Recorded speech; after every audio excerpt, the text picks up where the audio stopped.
there, Taurus. Welcome to your October 2024 General Tarot reading. It's Raina here. Gotta put this on camera because some Taurus person said I was sketched out because I didn't. I had to redo the reading and I had the cards already laid out, so that was very untrustworthy. So I gotta be on point here.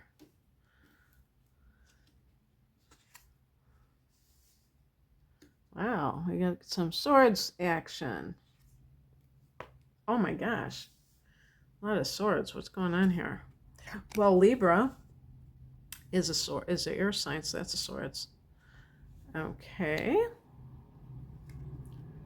And the reason I'm saying Libra is that's the solar eclipse that's happening on the 2nd and will be in the 6th house for Taurus people, so that could be work, drama, because the South Node is employed, and so that could be letting go of something, or something being, having its running its course.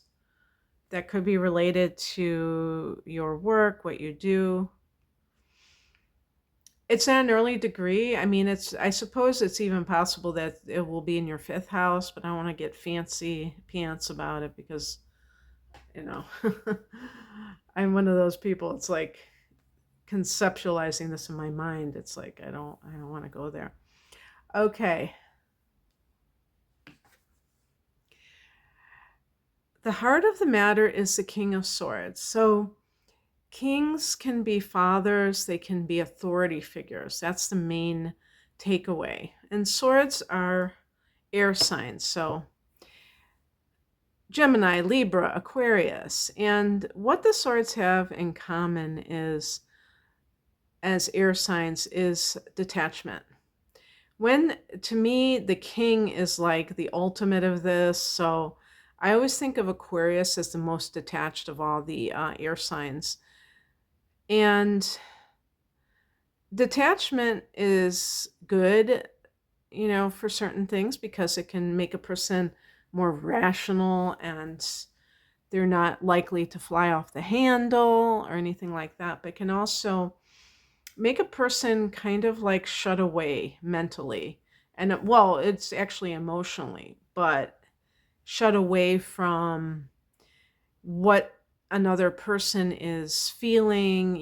Maybe they don't have the amount of empathy that is ideal. Maybe they have a tendency to kind of intellectualize feelings. And sometimes even like the word gaslight came into my mind, and I don't mean, it's not even really, because this is in the upright position, so I wouldn't say it's malicious. I would just say it's the way that they cope with strong emotions. They might just kind of like tell you to get over it, or you're being too emotional. So sometimes these people can be invalidating when you're going through something.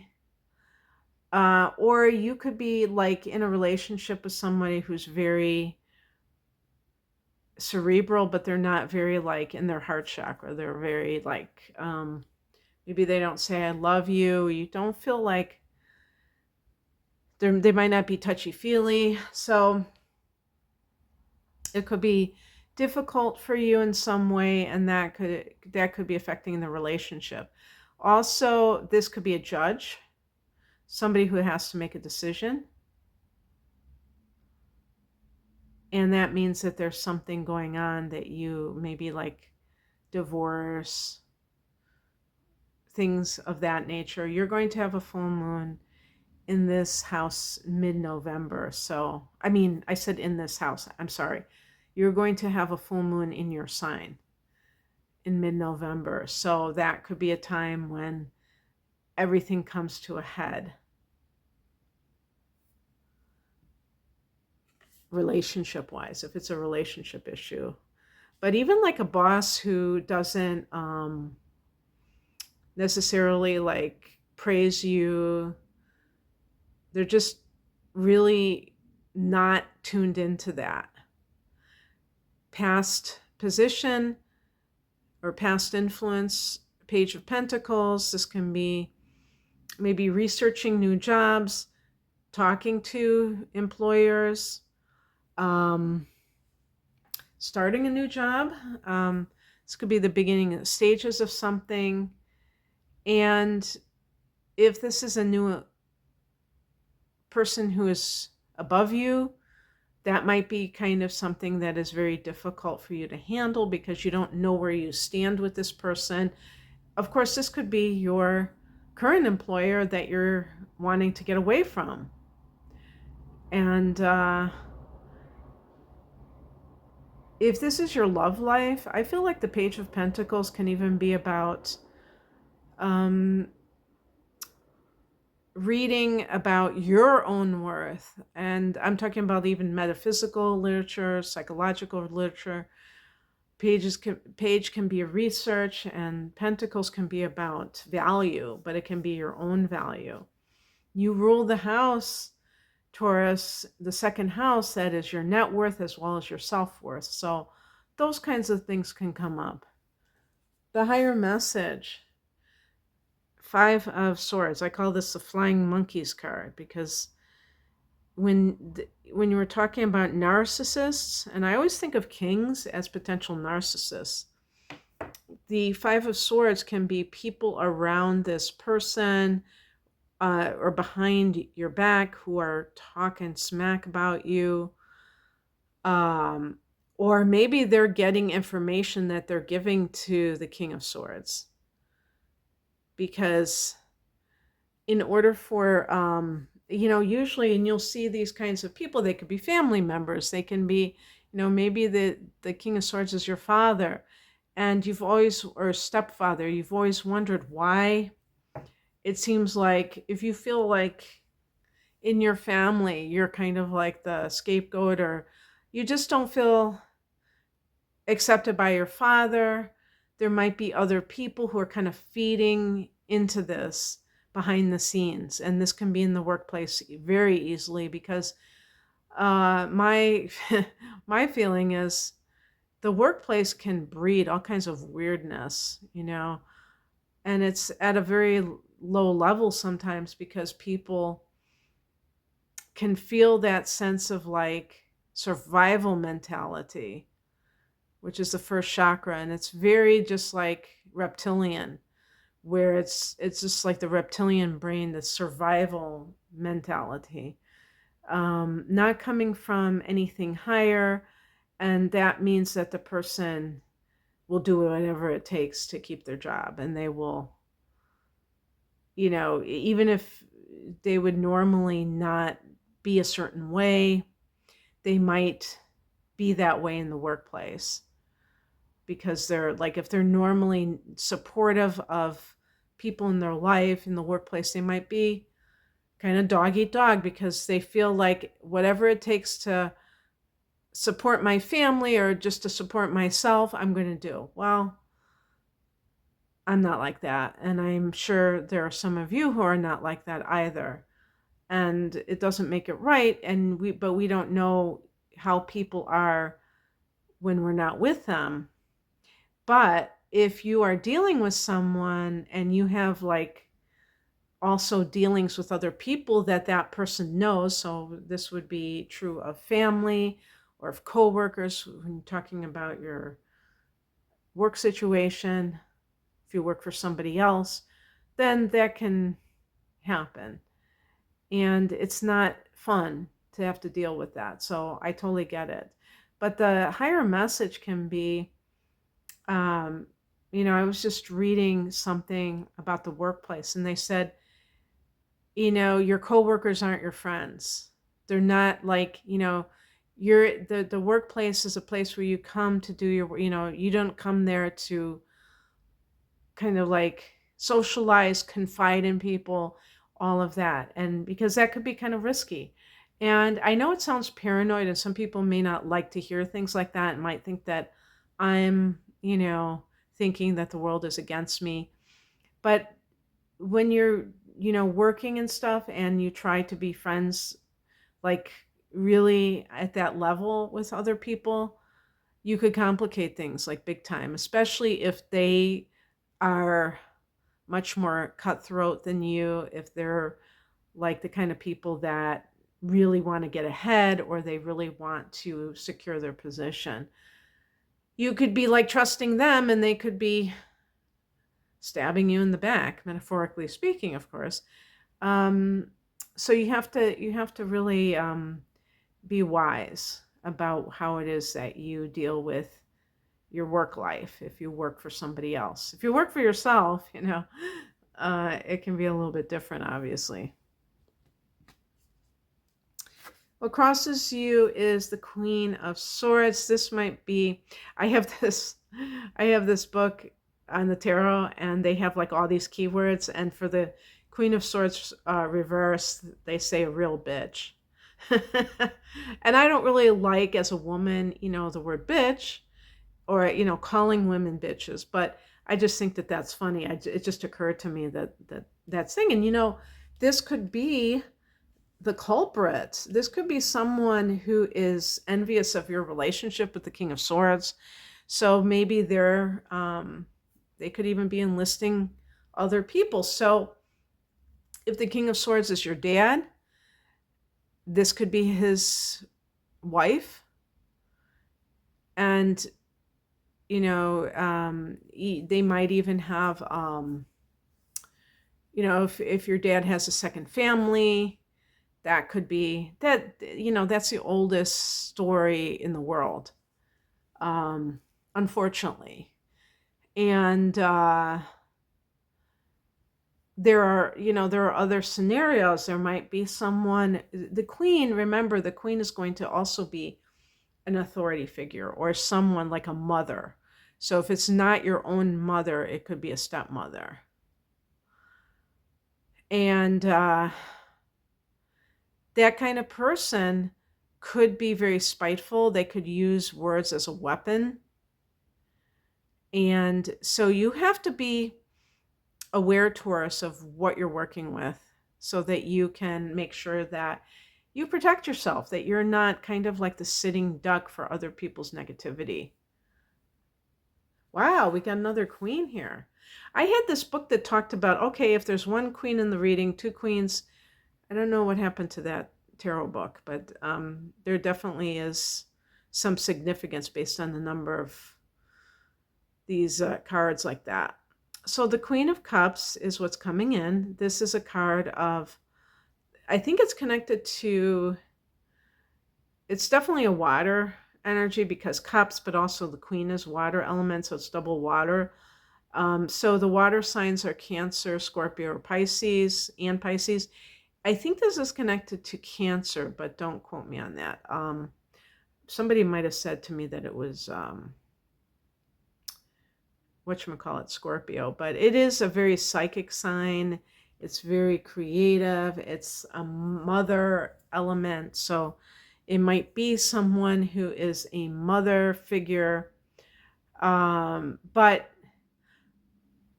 if you're dealing with a person who is an air sign, and maybe it's just somebody that you're dealing with, Taurus, Aquarius is the fixed sign that's like you, but it squares off to you, and that might produce physical attraction, even though it's irritating. But the other air signs, as I think I've stated, are Gemini and Libra. This could be, I was going to say, his baby mama. It could be the mother of his child or children, and maybe she broke up with him, and then when he got with you, all of a sudden she's back in the picture. These things happen. And the thing is with the Queen of Cups, whatever it is that you're dealing with, if you're dealing with drama that the swords can provide, the key is that you, with the Queen of Cups, the energy to embody is of your higher self. In other words, you're not kind of getting in the mud with anyone. And they can do it, that's on them. You know, they have to answer for that. You don't have to be like them. That's the beautiful thing about being your own person, is that you can choose to behave how you want to behave. But sometimes Taurus people, if you're dealing with relationship issues, you might get possessive. And you might be like, I'm married to him now, biatch. I'm married to him. I'm dating him now. And you can see it like, that's my property. And, you know, it's kind of like how you operate, but you don't have, it's not really the higher nature. It's kind of like, I would even call it like kind of insecurity. If you really believe that that person belongs to you emotionally, there's no, you don't have to do anything. You don't have to say anything or do anything. And if that person, if your partner does not do anything about that situation, if there's a woman wreaking havoc on your relationship and he doesn't do anything, whether it's his mother or whether it's his ex, then that tells you something. He's afraid. If it's his ex, he might be like, especially if she broke up with him, he might be kind of hedging his bets, trying to get back with her.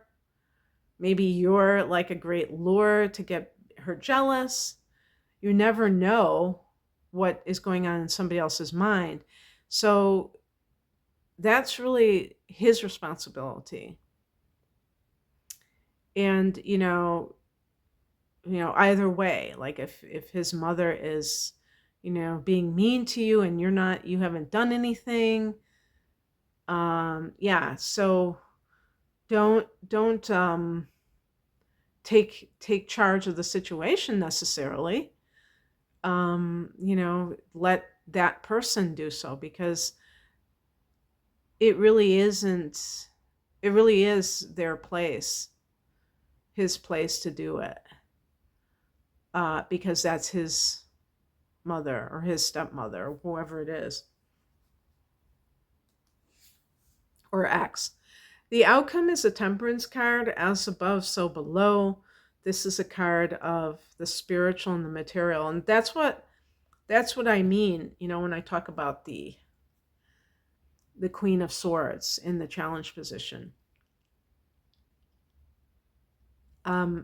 Sometimes we whether we like it or not, whether we have a boss or a wannabe boss, the Queen of Swords in the challenge position could be someone who's like, let's say there's a manager and there's an assistant manager, and that assistant manager used to be one of your coworkers, let's say. And so you don't feel like, and maybe they even came after you, and you feel like, I don't have to honor this person because they're not even the head honcho. So I'm going, and it's really your ego, because that person may have authority over you, but you don't want to give them that respect because you feel like cheated out of what you feel like you should have had. That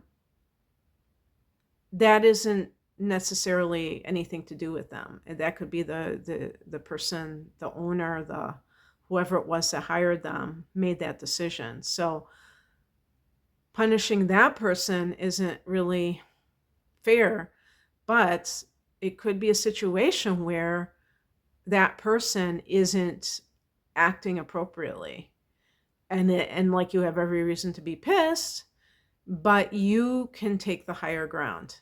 The Temperance card is about, whatever actions you're taking on earth, what are the spiritual aspects of it?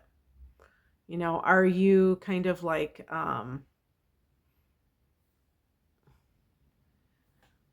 just looking at it from the pecking order perspective of like, oh, this person has this kind of power and this person, rather than just looking at people as human beings? Because, the truth be told, if you're in a situation where somebody has come into things like this person, especially if they just got there, and you're going to have to be tolerating that, and that really bothers you for some reason. Maybe you just feel like it's a negative atmosphere now. Really, it's not about that anymore. Whether it was unfair or whatever was going on, maybe there were flying monkeys, there were people that were kind of talking smack about you and poisoning the well, whatever it was. And maybe you're like a really good employee and it's not fair. That's life in the big city. That's how it is sometimes. And it could lead to somebody just kind of sticking around somewhere, and they don't have to. You don't have to do that. You have options. And so if you kind of balance out your spiritual self and your material self, and you kind of like, this, what's a neat thing about this picture is this guy's got, construction boots, and he's got angel wings, because they're showing the 3D perspective and the spiritual perspective that are coming, they're merging. Just because somebody is, going to work every day doesn't mean that they can't be spiritual at the same time. I mean, doing their everyday work. You can balance these things, and it's really a great thing when you do that. And this is kind of like you still have Uranus in your sign, Taurus. So you're really working through issues surrounding your own sense of freedom and unique qualities. Taurus to me is one of the more conventional or traditional signs. So this influence may be a bit disorienting, even because it's not really what you tend to be about. But the upshot of it is that it can lead you to doing things that make you feel like you're calling the shots, like you have more say over your environment, what you're doing, how you're doing it, when you're doing it. So maybe this is like just illustrating how much it's important for you to embrace freedom at this time. All right, that's what I have for you, Taurus. I hope that this resonated. If you'd like a private reading, the link is below. Take care. Bye.